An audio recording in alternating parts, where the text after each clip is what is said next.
Magandang San Joseño, nandito tayo sa Heroesville 3 sa Barangay Gaya-Gaya para sa ika-4 na araw ng Tanglawan Festival 2025, ang araw ng kalusugan, kababaihan at serbisyo publiko.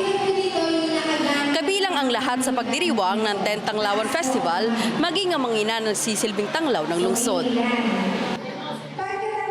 Sa pangunguna ng City Population Office na pinamumunuan ni Violeta Cadiz, nabigyan ng kaalaman sa responsableng pagpapamilya sa programang Inang Mahal Wellness Fair ang mga expectant mothers o mga buntis mula sa 62 barangay sa lungsod.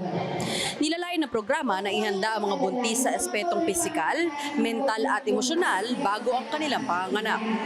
Sinisiguro rin ng programa na ito na simula sa pagbubuntis hanggang sa panganganak ay nakaalalay ang pamahalaan ng lungsod sa kanilang mga pangangailangan. Nagsilbing one-stop shop din ito para sa mga buntis. Nandito ang City Social Welfare and Development Office at PhilHealth para umalalay sa kanilang pagpaparehistro bilang paghahanda sa kanilang nalalapit na panganganak. Nakatanggap naman ng mga buntis ang insurance package mula sa pamahalaan ng lungsod, handog ni Mayor Ate Rida at mga baby kit na naglalaman ng hygiene kit para sa mga sanggol at gatas para sa mga nanay. Ayon sa punong lungsod na isa ring ina, espesyal sa puso niya ang mga hinahigit lalo ang mga nagdadalang tao. Kaya kayo nandito ngayon dahil kayo ay parte ng Tanglawan Festival. Kayo ang magbibigay ng ningning sa inyong mga anak. Kayo ang ilaw na meron tayo sa lungsod ng San Jose del Monte. At higit pa dyan, kayo ang tunay na Tanglawan Festival. Ayun! At ito pong Inang Mahal Wellness Fair ay ito po ay isang programa ng ating mahal na punong lungsod, Mama Rida Robes. Ito po ay talagang isinama niya sa pagtatanghal, sa celebration ng ating Tanglawan Festival and the 25th anniversary ng ating lungsod.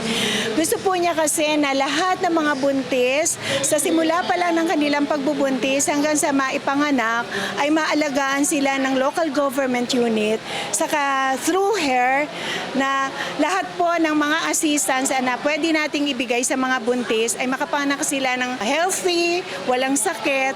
Pang-anim na pagbubuntis ko na po ito. Ang akin natutunan kung paano lakihin ang bata. Nasa sinapupunan pa lang, kailangan masustansyang kinakain. Nagpapasalamat po ako at malaking tulong na po ito para sa amin, lalo na po sa magiging anak ko. Yung natutunan ko po dito is about sa pagpa-family planning, kung paano po yung tamang pag-aalaga ng anak. Kasi first time, kasi wala pa po akong alam.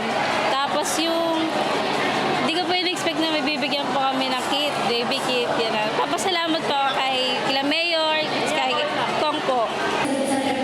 Mula dito sa Heroesville 3 sa Barangay Gaya-Gaya, para sa Balitang San Joseño, Tanglawan 2025 Special Coverage, ako si Sha Refugio Pasion, Public Information Office.